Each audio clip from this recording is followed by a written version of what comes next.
Hello friends, welcome to my channel. इस video में भी हम कुछ प्रीवियस ईयर के 2016 एसएससी एमटीएस के क्वेश्चन देखने वाले हैं। ठीक है। लास्ट वीडियो में मैंने 5 क्वेश्चन डिस्कस किए थे जो प्रीवियस ईयर के ही थे। अगर आपने अभी तक वाला वीडियो नहीं देखा है तो प्लीज़ वहाँ जाकर डिस्क्रिप्शन में जाकर मैं लिंक दे दूँगा, वहाँ जाकर आप देख सकते हैं या फिर आई बटन पर आप देख लीजिएगा। ठीक है। तो लास्ट वीडियो में भी मैंने बताया था कि आपको अप्रोच कैसे करना है, क्वेश्चन को फास्ट सॉल्व कैसे करना है, टाइम कैसे बचाना है। ठीक है। अब एक चीज़ इंपॉर्टेंट चीज़ कि आप हमेशा शॉर्ट ट्रिक करते हो, बट शॉर्ट ट्रिक जो होती है वो पूरे क्वेश्चन की शॉर्ट ट्रिक कभी नहीं होती। ठीक है। बहुत कम ऐसे क्वेश्चन मिलेंगे जो पूरे क्वेश्चन की शॉर्ट ट्रिक होगी। जैसे ये इस टाइप के क्वेश्चन की बात कर रहा हूँ, जो यानी आपके इबारती सवाल जो होते हैं, तो इतने बड़े क्वेश्चन की शॉर्ट ट्रिक कैसे बनेगी। ठीक है। शॉर्ट ट्रिक इसलिए यूज़ होती है कि आप अपना टाइम बचा सके छोटी छोटी चीज़ों में। ठीक है। आप जैसे मुझे 2 नंबर को मल्टीप्लाई करना है, मेरे को इस पूरे क्वेश्चन में सपोज 2 नंबर को मल्टीप्लाई करने की ज़रूरत पड़ गई, तो वो शॉर्ट ट्रिक वाली चीज़ें शॉर्ट ट्रिक के थ्रू आनी चाहिए आपको कि माइंड में कैलकुलेट कर सको, इतना फास्ट कैलकुलेशन कर सको कि वो आपको लिखने की ज़रूरत ना पड़े। तो आपका टाइम बचेगा, आप जल्दी क्वेश्चन सॉल्व कर पाओगे। ठीक है। अब जैसे कि कोई किसी क्वेश्चन, पूरे एक बड़ा क्वेश्चन था, उसमें एक सब पार्ट आ गया कि स्क्वायर रूट भी निकालना था उसमें, तो वो चीज़ आनी चाहिए आपको शॉर्ट ट्रिक के थ्रू। वो यानी स्क्वायर रूट कैसे फाइंड करते हैं फास्ट, ठीक है, विद इन अ सेकेंड कैसे फाइंड करते हैं, तो वो अगर चीज़ आती है तो आपका कैलकुलेशन ऑब्वियसली पूरे क्वेश्चन के लिए बढ़ जाएगा। ठीक है। और आपका मल्टीप्लिकेशन कैलकुलेशन आप बोल सकते हो, वो चीज़ें बढ़ जाएगी। तो वो सब मैंने आपको बता रखा है। अगर आपने अभी तक वाला वीडियो नहीं देखा है तो डिस्क्रिप्शन में जाकर देख सकते हैं। ठीक है। तो चलिए स्टार्ट करते हैं, इस क्वेश्चन को देखते हैं हम क्या है। तो देखो, क्वेश्चन में बोला है there are 222 balls, red balls in a basket. ठीक है। देखो, कुछ कुछ चीज़ अपने माइंड में ही रखना है, इसको लिखने की जरूरत नहीं है। 222 रेड बॉल्स है। A boy takes out 6 red ball, 6 red ball एक लड़के ने निकाल ली। And it replaces them by 12 white ball, और 12 वाइट बॉल से उसे रिप्लेस कर दी। ठीक है। He continue to do so till all the red balls are replace by white ball. ये तब तक कर रहा है जब तक, देखो मैं समझा रहा हूँ इसलिए मुझे इतना टाइम लग रहा है, बट अगर आप जब ये क्वेश्चन पढ़ोगे तो आपको इतना टाइम नहीं लगना चाहिए। He continues to do so till all the red balls are replace by white ball. ठीक है। वाइट बॉल से रिप्लेस कर रहा है कब तक, जब तक सारी रेड बॉल खत्म नहीं हो जाती। ये लिखा जैसे यहाँ पे रेड बॉल खत्म नहीं हो जाती। Determine the number of white balls put in the basket. ठीक है। तो देखो, अगर आपकी प्रैक्टिस बहुत अच्छी है, आपको ये बिल्कुल क्वेश्चन समझ में आ गया क्या करना है क्या नहीं करना है, आप 2 मिनट में 2 सेकंड, 2 मिनट भी नहीं लगेगा, 2 सेकंड या 5 सेकंड में आंसर निकाल लूँगी। कैसे? 222 को 6 से डिवाइड करके आंसर 37 आएगा। ठीक है। 37 को 12 से मल्टीप्लाई करोगे, 12 सत्ते 84, लास्ट का डिजिट 4 आ रहा है, तो आपका आंसर क्या है? 444, क्योंकि एक ही ऑप्शन है जिसके लास्ट का डिजिट 4 आ रहा है, तो देखने की जरूरत ही नहीं। अब ये मैंने 37 कहाँ से ला लिया, क्यों डिवाइड कर रहा हूँ 6 को, ये कब आएगा? जब आप क्वेश्चन अच्छे से समझ लोगे और तुरंत आपके माइंड में क्लिक कर लेगा कि हाँ इसको ऐसे करना था। अब देखो क्या था क्वेश्चन में, 222 रेड बॉल थी। ठीक है। दो अच्छे से समझना, 222 रेड बॉल थी। क्वेश्चन में बोला है कि वो बच्चा 6 रेड बॉल्स निकाल रहा है। 6 रेड बॉल का ग्रुप हर बार निकाला, जैसे पहली बार आया वो बच्चा 6 रेड बॉल का ग्रुप निकाला, दूसरी बार आया फिर 6 रेड बॉल का ग्रुप निकाला, तो कितनी हो गई टोटल? 12 बॉल निकाल लिया उन्होंने अभी तक। तीसरी बार आया फिर 6 का निकाला, ऐसे चलते जा रहा है। तो सबसे पहले तो हमें ये कैलकुलेट करना है कि वो बच्चा कितनी बार 6 6 का ग्रुप निकाले। देखो अच्छे से सुनना, वो बच्चा कितनी बार 6 6 का ग्रुप निकाले, 6 6 रेड बॉल का ग्रुप निकाले, जिससे कि 222 नंबर पूरा ज़ीरो हो जाए। तो सिर्फ हमें क्या करना है, 222 को 6 से डिवाइड करना है, तो 6 तिया 18 और 4 बचेगा, 6 सत्ते 42। यानी उस बच्चे को 37 बार ऐसा काम करना पड़ेगा, 6 6 मतलब 37 बार आना पड़ेगा, आप ये बोल सकते हो, 6 6 का ग्रुप निकालने के लिए। ठीक है। अब उसके बाद बोला था कि जितनी बार वो आ रहा है 6 बॉल निकाल रहा है, 12 बॉल रख रहा है। तो सिंपल सा है, जब 37 बार 6 बॉल निकाल रहा है तो 37 बार 12 बॉल भी रखेगा। ठीक है। और 37 इंटू 12 कितना हो जाता है, यानी 12 सत्ते 84 होता है, लास्ट में 4 आ रहा है, तो पूरा कैलकुलेट, इसमें भी टाइम बचा सकते हो आप, पूरा कैलकुलेट करने की जरूरत नहीं। 4 आया आंसर, ये आंसर, क्योंकि लास्ट में 4 आ रहा है, एक ही ऑप्शन था लास्ट में 4 आ रहा है जिसके। ठीक है। तो इस टाइप के क्वेश्चन को आप ऐसे ही उड़ा सकते हो। ठीक है। चलो अब हम देखते हैं सेकंड क्वेश्चन, जो बहुत अच्छा क्वेश्चन है। इसके लिए आपको, अब देखो आपकी ट्रिक काम आएगी इसमें। पहले वाले क्वेश्चन में तो आपका प्रॉब्लम सॉल्विंग और आपका लॉजिक बोल सकते हो या फिर कैलकुलेशन बोल सकते हो, वो काम आया। इसमें आपकी ट्रिक काम आएगी। कैसे? The least number to be subtracted from 16,800 to make it a perfect square. यानी ऐसा कौन सा सबसे छोटा पॉसिबल नंबर 16,800 में से सब्ट्रैक्ट करो जिससे कि वो परफेक्ट स्क्वायर बन जाए। ठीक है, तो देखो इसके लिए मैं कुछ इंपॉर्टेंट चीज़ें बता रहा हूँ। मेरे को टाइम लगेगा इस क्वेश्चन को सॉल्व करने के लिए। क्यों लगेगा? क्योंकि मैं आपको समझा रहा हूँ, इंपॉर्टेंट चीज़ें बता रहा हूँ। ठीक है, जब आप इंपॉर्टेंट चीज़ें समझ लोगे तो आपको सेकेंड्स में सॉल्व कर लोगे ये क्वेश्चन। इस मैंने यहाँ पे भी ट्रिक बता रखी है कि इसके रूट फाइंड कैसे करते हैं विद इन अ सेकेंड, और मतलब परफेक्ट स्क्वायर के पीछे का जो कॉन्सेप्ट होता है, कॉन्सेप्ट जो होते हैं परफेक्ट स्क्वायर के पीछे का, वो पूरा कॉन्सेप्ट बताया है कि एक्चुअली में परफेक्ट स्क्वायर क्यों ऐसा आता है, वो सब बता रखा है। मैं डिस्क्रिप्शन में लिंक दे दूँगा। ठीक है, तो देखो पहली चीज़, आप जब एक का स्केल लिखते हो तो एक, दो का स्केल लिखते हो तो चार, तीन का स्केल लिखते हो तो 9, चार का स्केल लिखते हो तो 16, पाँच का स्केल 25। ठीक है, ऐसे ही छः का स्केल 36, सात का स्केल 49, आठ का स्केल 64, नौ का स्केल 81, 10 का स्केल 100, 11 का स्केल 121। ठीक है, आपको स्केल भी याद होना चाहिए, कम से कम 30 तक तो अच्छे से याद कर लेना, क्योंकि अगर आपको एग्ज़ाम निकालना तो ये चीज़ें याद होनी चाहिए फटाफट।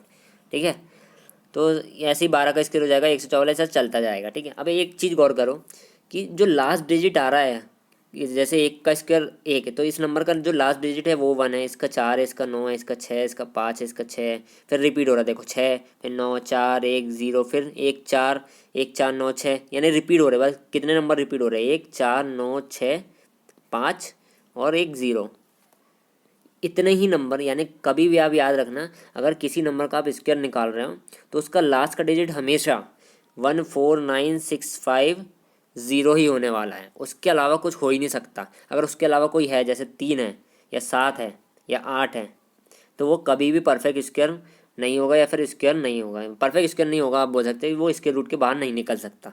ठीक है, 378 वो इसके रूट के बाहर नहीं निकल सकता अगर लास्ट का डिजिट इन तीनों में से कोई एक है। ठीक है, पहली चीज़।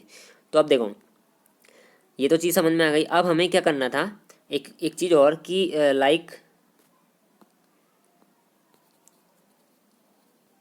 लाइक जैसे अब मैंने यहाँ आपको बता दिया, स्क्वायर लिख दिया, तो देखो इन दोनों के बीच का डिफरेंस कितना आ रहा है? 3। इन दोनों के बीच का डिफरेंस कितना आ रहा है? 5। इन दोनों के बीच का डिफरेंस कितना आ रहा है? 7। इन दोनों के बीच का डिफरेंस कितना आ रहा है? 9। बिना देखे बोल रहा हूँ मैं, क्योंकि अब तो ऑड ही डिफरेंस आ रहा है। अब जैसे 36 और 49 के बीच का डिफरेंस कितना आ रहा है? 11। इन दोनों के बीच का डिफरेंस कितना आ रहा है? 13। 9 में से 4 गए, सॉरी 64 में से 49 गए तो 13 बचेगा। ठीक है, इन दोनों के बीच का डिफरेंस 15। ठीक है, तो देखो एक चीज़ समझ में आ रही है कि दो परफेक्ट स्क्वायर नंबर के बीच का डिफरेंस समझ में आ रहा है। दो परफेक्ट स्क्वायर नंबर के बीच का डिफरेंस ऑड आ रहा है। दो परफेक्ट स्क्वायर के बीच का नंबर का डिफरेंस ऑड आ रहा है। 3 5 7 9 11 13 15। ठीक है, दो चीज़ समझ में आ गई। दो इंपॉर्टेंट चीज़ थी, ये मैंने अच्छे से क्लियर कर दिया है। और एक बार आप वीडियो जाकर देख सकते हो, जो मैंने ये इसका पूरा कॉन्सेप्ट बताया और इसके रूट की ट्रिक बताई। अब हम आते हैं क्वेश्चन पे। अब ये अगर चीज़ आपको पता है तो क्वेश्चन आप ऐसे ही उड़ा दोगे। 16,800 the least number to be subtracted from 16,800 to make it a perfect square. यानी ऐसा लीस्ट नंबर बताइए जो 16,800 में से घटाने पर परफेक्ट स्क्वायर दे। ठीक है, तो देखो सबसे पहले तो हम इसी को चेक कर लेंगे 16,800 परफेक्ट स्क्वायर है या नहीं। ठीक है, तो मैं वाली मेथड नहीं बता रहा जो मैंने पढ़ाया है, क्योंकि अगर आपने अभी तक वाला वीडियो नहीं देखा है तो वो थोड़ा प्रॉब्लम समझने में प्रॉब्लम हो जाएगा। ठीक है, तो बस नॉर्मल मेथड बता रहा हूँ। 168 इंटू 100 ये परफेक्ट स्क्वायर होगा तो ये इसके रूट के बाहर परफेक्ट निकल जाएगा बिना डेसिमल के। ठीक है, तो देखो 100 तो है तो 10 बाहर निकल गए, लेकिन मैंने क्या बताया था, जिसके लास्ट में 8 आ गया, 3 आ गया, 7 आ गया, वो बाहर ही नहीं निकल सकता स्क्वायर रूट के, तो ये तो परफेक्ट स्क्वायर नहीं है। ठीक है, तो इससे ज़्यादा वाला कोई है जो तुम्हें पता है? ठीक है, यस ऑफ कोर्स पता है कि इसके पास वाला तो भैया यही होगा।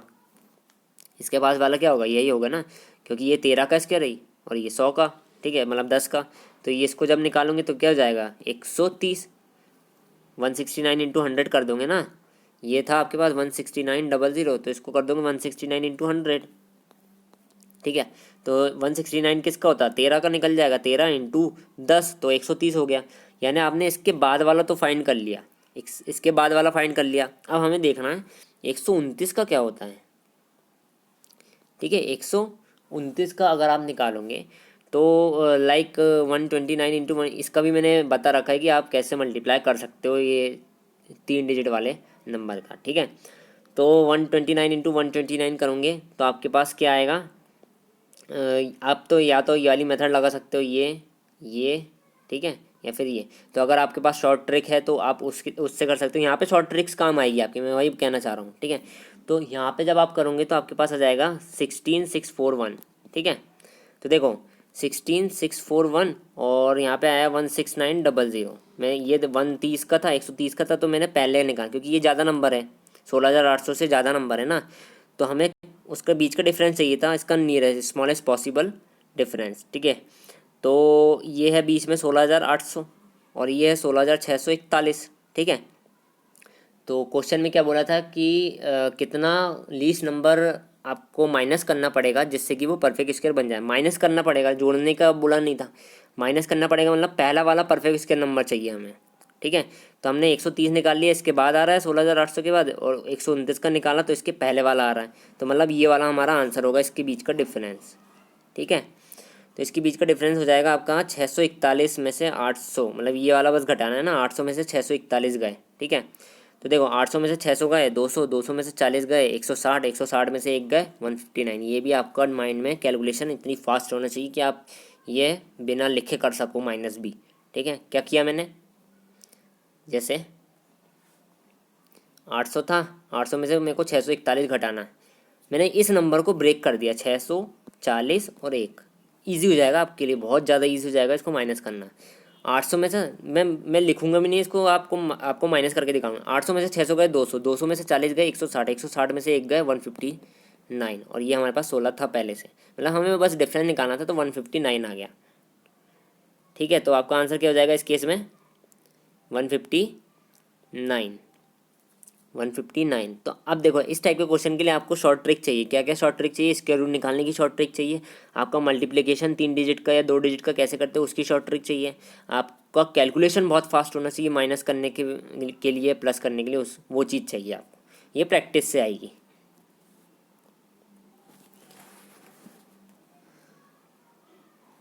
अब हम आते हैं थर्ड क्वेश्चन पे। A can do a piece of work in 30 days while B can do it in 14 days, in how many days can A and B work together. Simple question है, ठीक है, आप बहुत फास्ट इसको कर सकते हो। ए 30 दिन में काम कर रहा है, बी 40 दिन में काम कर रहा है, दोनों मिलकर कितने दिन में काम खत्म करेंगे, सिंपल सा ये क्वेश्चन है। मैं रिकमेंड करूँगा कि अगर आप फ्रैक्शन मेथड से करते हो, क्योंकि दो टाइप से होते हैं टाइम एंड वर्क के क्वेश्चन, फ्रैक्शन मेथड है without fraction method, LCM method आप जिसको बोलते हो, एलसीएम मेथड, और दूसरी है फ्रैक्शन मेथड। तो फ्रैक्शन मेथड मुझे ऐसा लगता है कि उसमें आप आगे फंस सकते हो बड़े नंबर्स पे, इसलिए हम फ्रैक्शन मेथड यूज़ नहीं करते ज़्यादा। ठीक है, तो मैं एलसीएम मेथड से बताऊँगा। क्या क्या नंबर थे आपके पास, 30 डेज वाइल बी कैन, यानी ए कर रहा है 30 दिन में, बी कर रहा है 40 दिन में। ठीक है, तो पहले तो हम ये रफ कर लेते हैं। देखो मैं कितनी जल्दी आंसर निकालूंगा अगर आपको वो चीज़ प्रैक्टिस है आपकी क्वेश्चन को समझने की और क्वेश्चन को करने की। एलसीएम मेथड, मैंने एलसीएम मेथड भी बता रखा है वहाँ टाइम एंड वर्क के क्वेश्चन में, तो आप वहाँ जाकर भी देख सकते हैं, मैं लिंक दे दूँगा।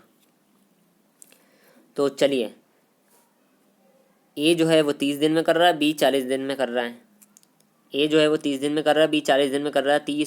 30 और 40 का एलसीएम, एलसीएम भी बता रखा कैसे निकालते हैं, तो 30 और 40 का एलसीएम प्राइम फैक्टराइजेशन करो। ठीक है, ये लिख इसलिए रहा हूँ क्योंकि आपको समझाना है मुझे। ठीक है, तो 30 और सबसे पहले मैंने क्या किया, एलसीएम मेथड यूज़ कर रहा हूँ, तो मैंने एलसीएम निकाल लिया 30 और 40 का एलसीएम। तो ये दो कॉमन है, तो 10 हो गया। ठीक है, और दो और दो ये अनकॉमन नंबर बचे 4, और ये 3। ठीक है, ये मैंने सॉरी 10 है ये मैंने सब बता रखा है नंबर सिस्टम सीरीज में, उसकी भी लिंक दे दूंगा डिस्क्रिप्शन में। तो ये हो जाएगा 120। ठीक है, 120 हो गया, मतलब हमने इसको टोटल वर्क मान लिया, हमें वर्क नहीं दिया था ना, हमने टोटल वर्क मान लिया। ठीक है, टोटल वर्क मान लिया 120, और ए जो है वो 30 दिन में इस वर्क को कर रहा है, बी जो है वो 40 दिन में इस वर्क को कर रहा है, मतलब ये समझ लो 120 पेन है आपके पास, 120 पेन की कंपनी सपोज आपकी, 120 पेन है। ये ए वाला जो बंदा है वो एक दिन में 30 पेन बना रहा है, बी वाला जो बंदा है वो एक दिन में 40 पेन बना रहा है। ठीक है, तो उसकी इफ़िशियंसी क्या होगी, इफ़िशियंसी निकालना है। ठीक है, तो 120 डिवाइडेड बाय 30, तो ये 4। ठीक है, और 120 डिवाइडेड बाय 40, और ये 3। ठीक है, 120 डिवाइडेड बाय 30 4 हो गया, 120 डिवाइडेड बाय 40 ये 3 हो गया। यानी ए जो है वो एक दिन में 4 पेन बना रहा है, और बी जो है एक दिन में 3 पेन बना रहा है। कहने का मतलब ये था, मैंने ऊपर थोड़ा उल्टा बोल दिया था। ए जो है वो एक दिन में 4 पेन बना रहा है, बी जो है वो एक दिन में 3 पेन बना रहा है। कहने का मतलब ये है, तभी तो वो 30 दिन में 120, तभी वो 30 दिन में कितने बना लेगा 120, और ये 40 दिन में कितने बना लेगा 120। ठीक है, हमारे पास इफ़िशियंसी आ गई 4 और 3। और आपको पता है लाइक अगर मैं टाइम एंड वर्क का जो फॉर्मूला है वो क्या होता है आपके पास, वर्क बराबर work is equal two days into efficiency, ठीक है। कार्य बराबर दिन इंटू कार्य करने की क्षमता, ठीक है।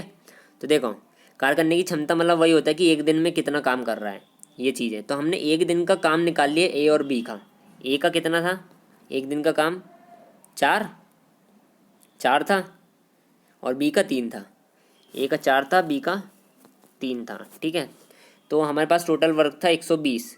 तो इफ़िशेंसी हमारे पास मतलब एक दिन में 4 पेन बनाता है, एक दिन में 3 पेन बनाता है। तो अगर दोनों को मिला दिया जाए, दोनों के काम को मिला दिया जाए कि दोनों 7 पेन बना रहे हैं ना, दोनों का पूछा हमने कि दोनों अगर एक साथ काम करें तो कितने दिन में ख़त्म हो जाएगा। हमारे पास 120 पेन थे, डेज निकालना है हमें, दोनों एक साथ काम करते तो 7 हो जाएगा, ये 4 और 3 7। तो सिंपल सा डेज कितना हो जाएगा, 120 डिवाइडेड बाय 7, ठीक है। तो अगर आपको ऐसा ऑप्शन नहीं दिया है तो आप सिंपल क्या करोगे, 120 को भी मतलब सहित में आंसर दिया है आपको, 7 एकम 7, ठीक है। बच्चा आपके पास 12, साथ ही 49, ठीक है। तो ये आपके पास कितना हो जाएगा, एक। तो ऐसा लिखते हैं इसको, 17 सहित 1/7, 17 सहित 1/7। देखो 120/7 ही आएगा, ठीक है, 120/7 ही आएगा। 17 7 119 हो गया, और 119 + 1 120/7, ठीक है।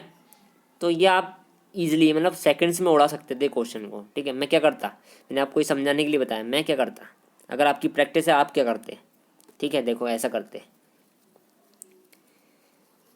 आपने देखा कि ए जो है वो 30 दिन लेता है, बी जो है वो 40 दिन लेता है। ये लिख रहा हूँ बस। ए जो है वो 30 दिन लेता है, बी जो है 40 दिन लेता है। इनका एलसीएम आप माइंड में ही कैलकुलेशन कर लोगे, अगर आपको बहुत फास्ट एलसीएम आता निकालना, नहीं भी आता तो एलसीएम में टाइम लगेगा बस निकालने में।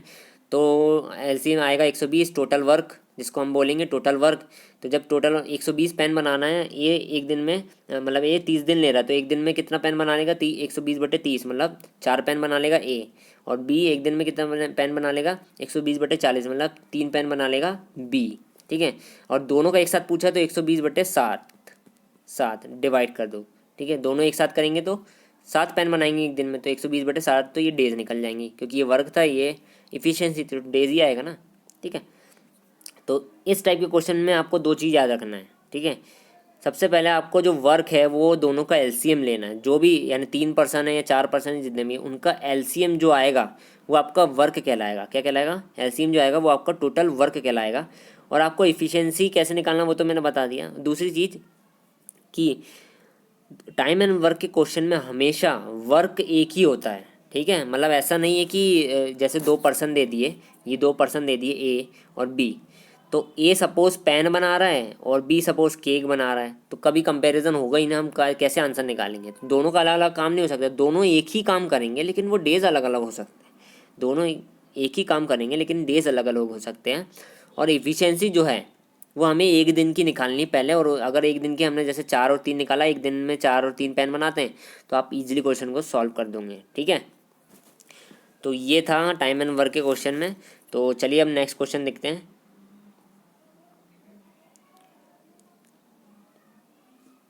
तो इसका आंसर आ जाएगा आपका ये। तो देखो ये वाला क्वेश्चन भी मैं बहुत जल्दी कर सकता हूँ, अगर आपकी प्रैक्टिस है तो आप भी जल्दी कर पाएंगे, ठीक है। तो बस प्रैक्टिस पे डिपेंड करता है। तीन तीन आदमी और 5 women can do 3 man and 5 women can do work in 14 days, ठीक है। तो देखो पहले मैं रफ कर देता हूँ ये।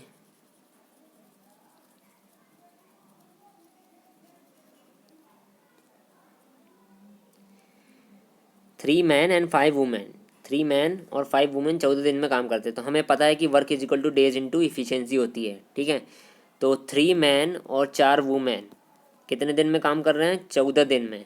वर्क हमें नहीं पता, तो मतलब वर्क इतना हो जाएगा 14 इंटू 3 मैन + 4 वुमेन, तो मैंने वर्क लिख दिया बस normal. Same while 5 man can do it in 14 days, और वो वही काम, देखो काम तो सेम ही रहेगा ना, नहीं तो फिर मतलब आंसर आ ही नहीं सकता, काम अलग अलग हो गया तो आंसर आ ही नहीं सकता। तो same work is equal two days into 5 man, यानी उसने बाद में बोला है ना। और 5 मैन, इसको देखो 3 मैन और 5 वुमेन 14 दिन में कर रहा है, लेकिन 5 मैन 14 दिन में कर रहा है। सिर्फ 5 मैन अगर ओनली है तो वो भी 14 दिन में कर रहा है काम को। इसमें 3 मैन और 4 वुमेन मिलकर 14 दिन में ख़त्म करते हैं काम को, लेकिन इसमें 5 मैन 14 दिन में ख़त्म कर देते हैं काम को। ठीक है, तो मैंने क्या बताया कि सबसे पहली इंपॉर्टेंट चीज़ हमें एक पर्सन की इफ़िशेंसी निकालना, मतलब पर पर्सन इफ़िशेंसी निकालना एक दिन की इफ़िशेंसी निकालना एक मैन की।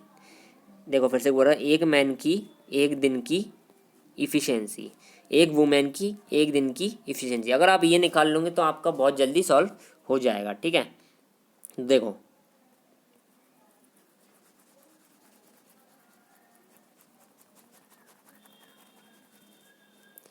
तो जैसे मैंने बताया था, दो इक्वेशन बनी आपके पास।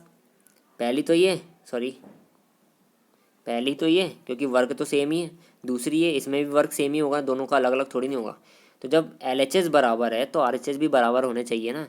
तो RHS बराबर कर दो, सिंपल। तो ये हो जाएगा 14 × 3 मैन प्लस 5, सॉरी 3 वुमेन है ना, 3 वुमेन है, 3 3 मैन एंड 5 वुमेन, सॉरी यहाँ पे 3 मैन एंड 5 वुमेन था, मैंने 3 मैन एंड 5 वुमेन ये तो 3 मैन प्लस 5 वुमेन ऐसा ही था। और यहाँ पे क्या था, 14 × 5 मैन, 5 मैन। तो ये कैंसिल हो गई। ये सब लिखने वाली चीज़ें मैं लिख के बता रहा हूँ क्योंकि आपको समझा रहा हूँ, बार बार बोल रहा हूँ, ये सब लिखने वाली चीज़ें नहीं हैं। तो 3 man plus 5 women is equal to 5 man. ठीक है, तो ये भी हर एक स्टेप क्यों लिख रहा हूँ, मैं समझा रहा हूँ, बार बार बोलूँगा। ठीक है, समझा रहा हूँ इसलिए लिख रहा हूँ। तो 5 वुमेन आ गया 2 मैन, जब 3 मैन इधर जाएगा तो 2 मैन हो जाएगा। तो वुमेन अपॉन मैन 2/5। ठीक है, तो इसका मतलब है एक वुमेन की इफिशियंसी 2 है, यानी एक वुमेन एक दिन में 2 पेन बना रही है, एक मैन एक दिन में 5 पेन बना रहा है। इसका कंपैरिजन कर दो। ठीक है, एक मैन एक वुमेन एक दिन में 2 पेन बना रही है, एक मैन एक दिन में 5 पेन बना रहा है। तो यहाँ तक तो समझ में आ गया। अब देखो, अब हमने जो इक्वेशन बनाई थी उसमें किसी में भी रख दो तो आपका वर्क निकल जाएगा। हमें दो चीज़ की नीड थी ना, हमेशा टाइम एंड वर्क में दो चीज़ की नीड होती है, वर्क और पर डे इफ़िशियंसी, मतलब एक दिन की इफ़िशियंसी। वर्क हमारे पास एक वुमेन की एक दिन की इफ़िशियंसी आ गई, एक मैन की एक दिन की इफ़िशियंसी आ गई, लेकिन वर्क नहीं आया। वर्क कैसे निकलेगा, ये वर्क ही तो है, ये आपके पास क्या है, वर्क ही तो है। आपने वर्क को ही कंपेयर किया था ना, 14 × 3 मैन प्लस 5 वुमेन या 14 × 5 मैन। आप किसी में भी रख दीजिए मैन की वैल्यू। अगर आप इस इक्वेशन को लेते हो तो आपको वुमेन और मैन दोनों का रखना पड़ेगा, लेकिन अगर आप इस इक्वेशन को ले तो आपको सिर्फ मैन रखना पड़ेगा। तो देखो 14 × 5 इंटू, मतलब एक मैन जब 5 × एम मतलब एक मैन, तो एक मैन का वैल्यू 5 रख दूंगे तो कितना जाएगा, 14 × 5। 14 × 5 मैन था, तो 14 एक मैन का कितना है, 5 था, तो 5×25 हो जाएगा। ठीक है, अब जब इसको मल्टीप्लाई करेंगे तो 350 आएगा आपका। 25 चौको 100 का कैरी फॉरवर्ड 1, 25 × 25 और एक सॉरी 10, 25 और 10 35 हो जाएगा। ठीक है, 350 हो जाएगा। ठीक है, 350 आ गया।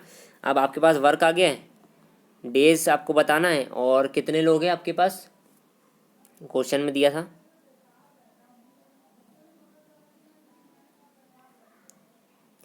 आपको बताना है 5 मैन एंड 5 वुमेन का। ठीक है, आपने वर्क निकाल लिया, एक दिन की इफिशियंसी निकाल ली, वर्क निकाल लिया आपका 350।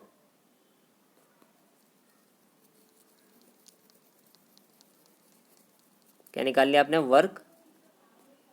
Work is equal two days into 5 man and 5 women, 5 man and 5 women. ठीक है, तो एक मैन की कितनी थी आपकी, एक वुमेन की 2 थी, एक मैन की 5 थी। ठीक है, तो 350 इक्वल्स टू डेज, एम की 5 थी तो 5×25 हो जाएगा, प्लस एक वुमेन की 2 थी तो 5×2 = 10 हो जाएगा। ठीक है, ये हो गया 35, और ये डेज, तो 350 डिवाइडेड बाय 35 डेज, तो ये हो जाएगा डेज 10 डेज। ठीक है, तो आपका आंसर कितना जाएगा, 10 डेज। क्लियर है। अब इस वीडियो का हम लास्ट क्वेश्चन देखते हैं। क्वेश्चन में बोला है 3 small lead lead sphere of radius 3, 4, 5 centimetre respectively are melted into a single sphere. मतलब सिंगल ये लिखा है कि आपके पास 3 छोटे गोले थे जिसकी रेडियस 3, 4 और 5 सेंटीमीटर थी, उन सबको मेल्टेड करके एक बड़ा गोला बनाया गया है single sphere. The diameter of the new sphere is, ठीक है, आपको नए स्फीयर की डायमीटर बताना है, ठीक है। तो देखो आपको 2-3 चीज़ें याद होनी चाहिए। इसके लिए आपको कोई शॉर्ट ट्रिक नहीं है, ऐसा कुछ नहीं है, आपको फॉर्मूला याद होना चाहिए सिंपल सा, जो कि है स्फीयर का वॉल्यूम का फॉर्मूला होता है आपके पास 4/3 पाई आर क्यूब, ठीक है। क्योंकि कितना वॉल्यूम ले रहा है एक स्फीयर वो आपको पता होना चाहिए, ठीक है। तो अगर हमारे पास ये फॉर्मूला तो हम इजीली निकाल सकते हैं। कैसे, देखो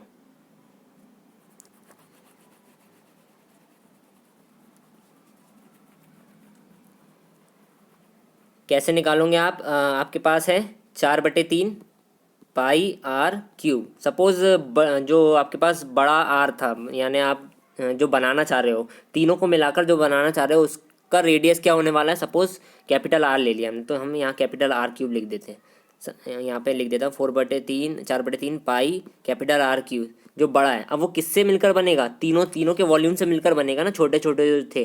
तो 4/3 pi small r1 Q plus 4/3 pi small r2 Q plus 4/3 pi small r3 Q, ठीक है। मैं समझाने के लिए लिख रहा हूँ, फिर बार बार बता रहा हूँ, इतना सब लिखने की ज़रूरत ही नहीं है, ठीक है।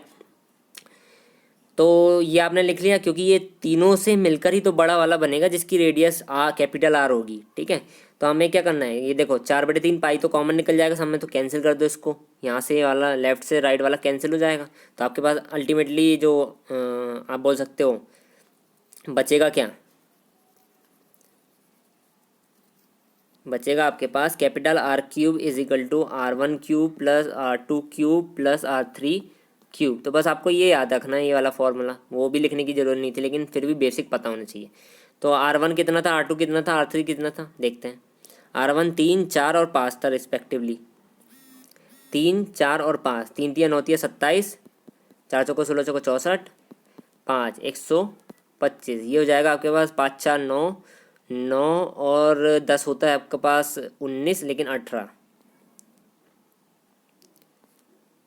5 और 4 9 और 10, सॉरी 7 ऐड करना था ना, 5 और 4 9 और 9 18 होता है, तो 2 माइनस कर दो 16, तो 16 हो जाएगा ये। उसके बाद है 6 7 8 9 10 11, 11 के एक कैरी फॉरवर्ड 1, और लास्ट में आपके पास एक और एक 2, तो 216 आएगा। और आपको पता है 216 किसका क्यूब है, 6 का, तो आंसर डायरेक्ट 6 है। तो ये सब चीज़ याद होनी चाहिए, क्यूब वगैरह, तभी आप फास्ट निकाल पाओगे। तो मैंने क्यूब रूट निकालने की भी मेथड बता रखी है, वो उसका भी डिस्क्रिप्शन में लिंक दे दूंगा, ठीक है। तो आप इस टाइप के क्वेश्चन को इतना सब लिखने की जरूरत नहीं थी। जो 4/3 पाई आर क्यूब लिखा, वो मैंने आपको बेसिक समझाने के लिए लिखा था कि किससे सॉल्व होगा। आपको ये फॉर्मूला याद रखना था, सिंपल एक लाइन में आंसर आता है, आप उड़ा दोगे इसको भी, ठीक है। तो आपका क्या जाएगा 6 सेंटीमीटर, और इसका हमने देखा था 10 आ रहा था। सो आई होप कि आपको सारे क्वेश्चन क्लियर हो गए होंगे। अगर कुछ डाउट होता है या फिर कुछ आपके पास दूसरी मेथड है जो और जल्दी सॉल्व कर सकते हैं क्वेश्चन को, तो वो भी डिस्कस कीजिएगा कमेंट बॉक्स में। और अगर वीडियो अच्छा लगे तो प्लीज़ सब्सक्राइब एंड शेयर कीजिएगा। अगर वीडियो में कुछ प्रॉब्लम लगे या फिर आपको कुछ चीज़ समझ में नहीं आई है या फिर सही नहीं लगे, तो या डिसलाइक कर सकते हैं, बट कमेंट में आप बता दीजिएगा कि लाइक कि क्या प्रॉब्लम हुई, ठीक है। Thank you so much for watching this video.